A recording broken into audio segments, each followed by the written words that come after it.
Hello, everyone. Thank you so much for joining us and taking the time to invest in your parenting journey, in yourself as a human and in yourself as a parent. And I'm just so excited and looking forward to sharing some awesome golden nuggets with you today. So thank you so much for being here and allowing me the space to share.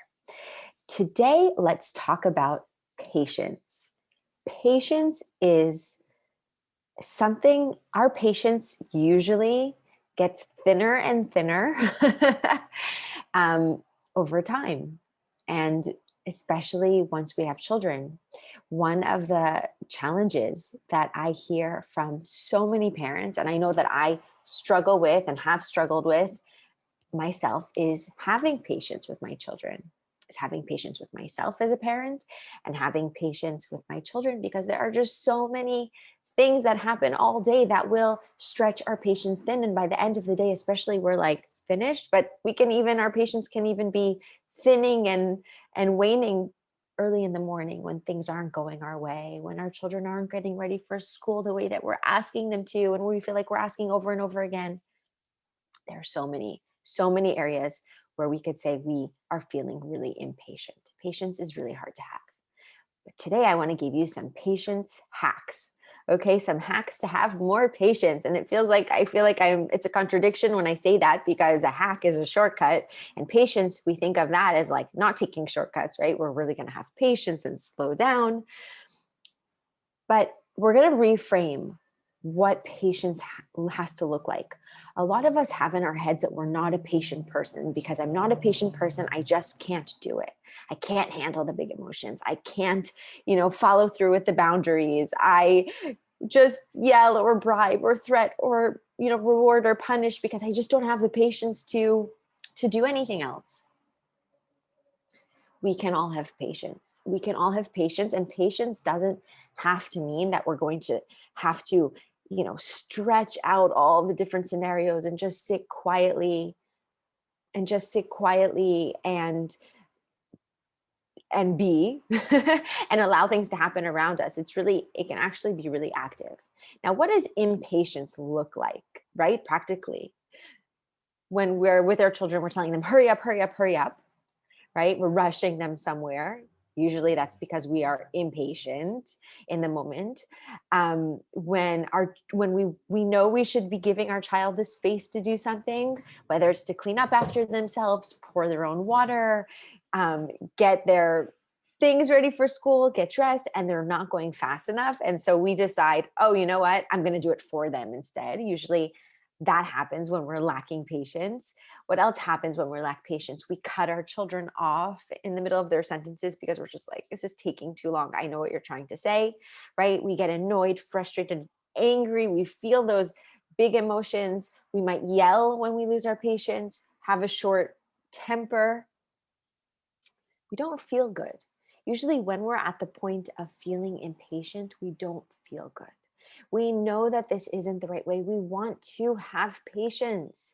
But when we're feeling so impatient, we can't help it. The impatience really takes a hold over us, right? Many of us think of ourselves as patient or impatient, okay?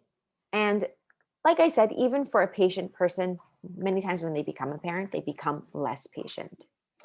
Rather than thinking of ourselves as patient or impatient as people, let's reframe patience and understand that patience is a feeling. We can feel patient or we can feel really impatient. This helps. Why does this help?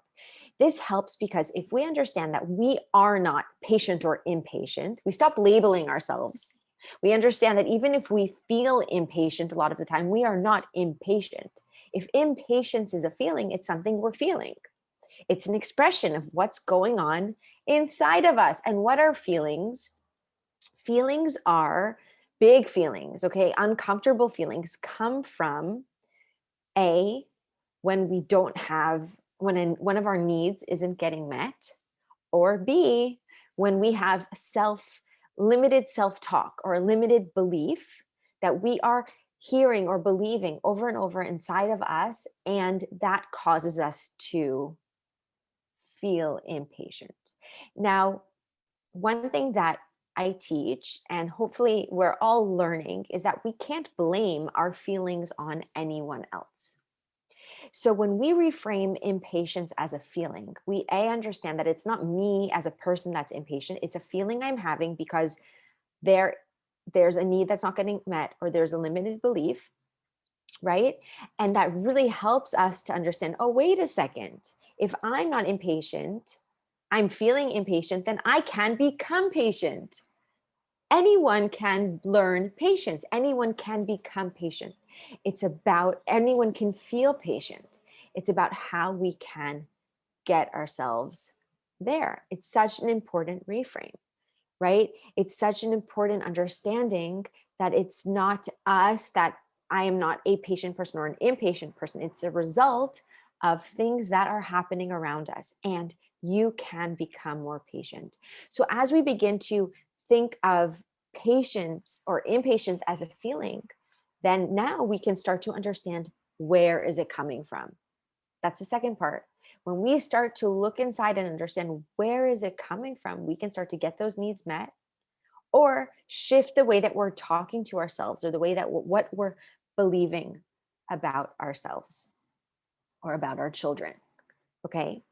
So when we have a need that's not getting met, we are going to have a really hard time with staying patient. What does that mean, and what does that look like? Right?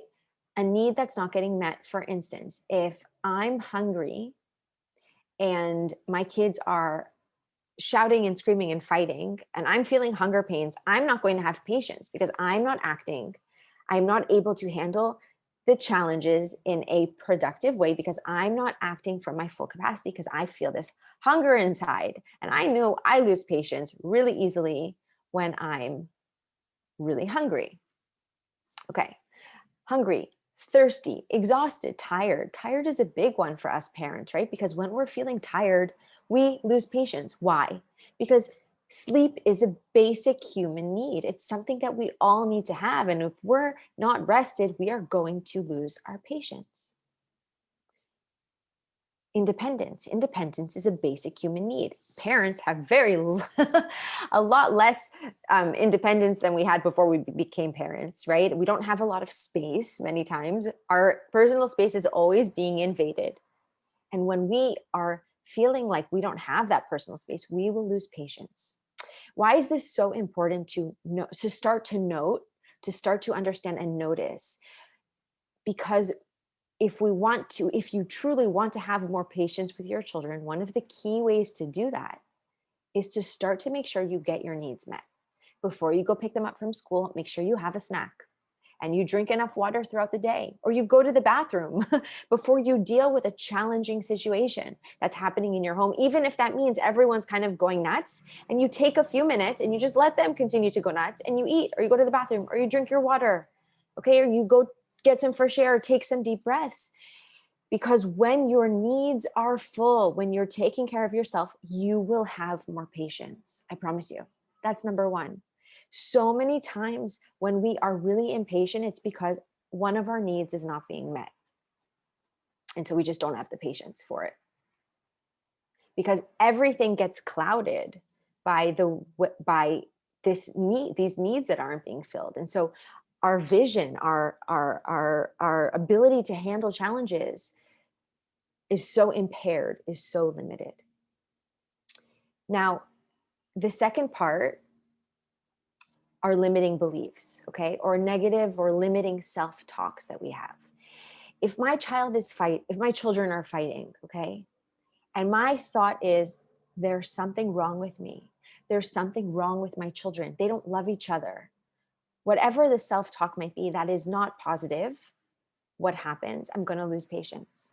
I'm going to lose my patience because I'm allowing that to affect the way that I'm handling the situation, the challenge that's happening. If I'm running late for school in the morning and I start to, believe, oh, I just never have it together as a mom. I can never be on time. There's something wrong with me, right? Or my children are so difficult. They're so challenging. It's going to make us snap. It's going to make us lose patience. Those Limiting negative self-talk about ourselves or our children, or beliefs that we hold, is what creates the impatience. It creates the impatience because in that triggered moment, I'm going to yell. I'm going to be like, enough. I'm so annoyed. I'm so frustrated. And we're going to take it out on our child, right? If our child is taking a really long time to get something done, why do we lose patience in that moment? Well, we might think, oh my God, I do this so much better, right? Or we're wasting so much time. That's a limiting belief. Why is wasting time a limiting belief? Because who says allowing your child the space to grow, to learn through a situation that's challenging for them is a waste of time? It's not really, right? If we frame it like that, oh, they're taking a really long time to pour that glass of water, but they're learning those, skills, they're gaining confidence, they're learning to trust themselves, know that they can do it. Is that a waste of time? No, it's not. But I feel impatient in the moment because there's something I'm telling myself about that situation that is causing me to feel impatient. I hope this is clear. And if it's not, please send me, a DM, a direct message, an email. This can reframe, make such a huge difference in the level of patience that you have as a parent. Now, another very practical thing to do is to start to notice when you don't have patience, because a lot of times there is a pattern. It's around certain times of the day, it's around certain activities, and figure out how you can build in patience into that experience. And I'll give you a personal example.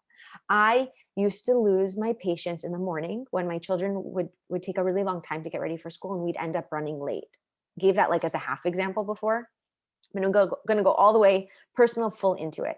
It was really hard for me. It wasn't because it wasn't about a need in that particular moment.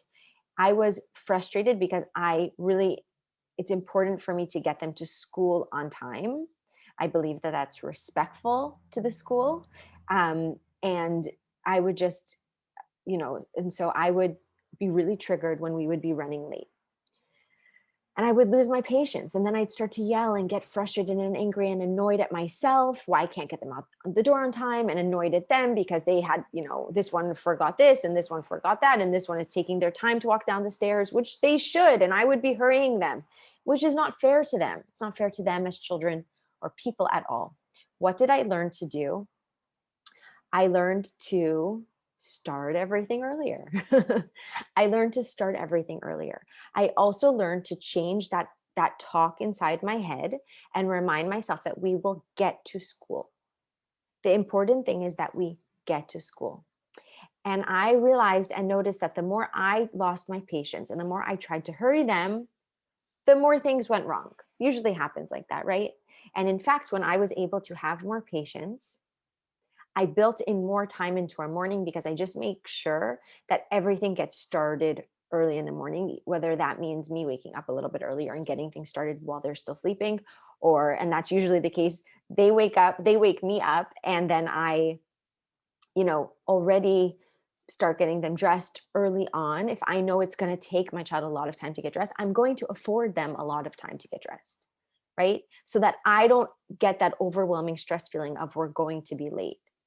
It's about us parents taking that responsibility, and how can I create patience in my life? How can I build that into my day? And I would really love to hear from you. What are the times of days that you lose your patience? And how can you figure out how to build in patience? And by the way, it was similar thing with bedtime, right? Like, it felt like it would take them forever to do certain things. So I just started to give them a lot more time to do them. If they want to, take a bath for a really long time, rather than getting impatient and saying, okay, it's time to come out of the bath, we just start them a lot earlier and they can enjoy themselves and have fun. And I don't lose patience because I'm not worried about getting them to bed on time, because I've budgeted that time in for myself and for them at bath time. But this goes for everything. If you have an older child, this goes for, homework situations and studying. How can you gain patience? The first thing is, what is the story you're telling yourself about yourself or your child in that moment when they're not getting their homework done on time? And how can you build in patience into that situation and into that scenario? It's beautiful. Now, why is it also so important to understand and notice that patience is a feeling? And this is really, really the important second part of this class, is because we understand that we cannot blame anyone else for our feelings. So our children are not making us impatient. They are not causing us to lose our patience. We are losing our patience. We are feeling impatient. And, more than using the word losing impatience, losing your patience, which I use because we use it as a term and it's understandable, start saying, I'm feeling impatient. I am feeling impatient, because you're taking responsibility for that impatience. It's not about anyone else. It's about you. And then you start to ask yourself, why am I feeling impatient? And that's how you then discover, is it a need that's not getting met, right?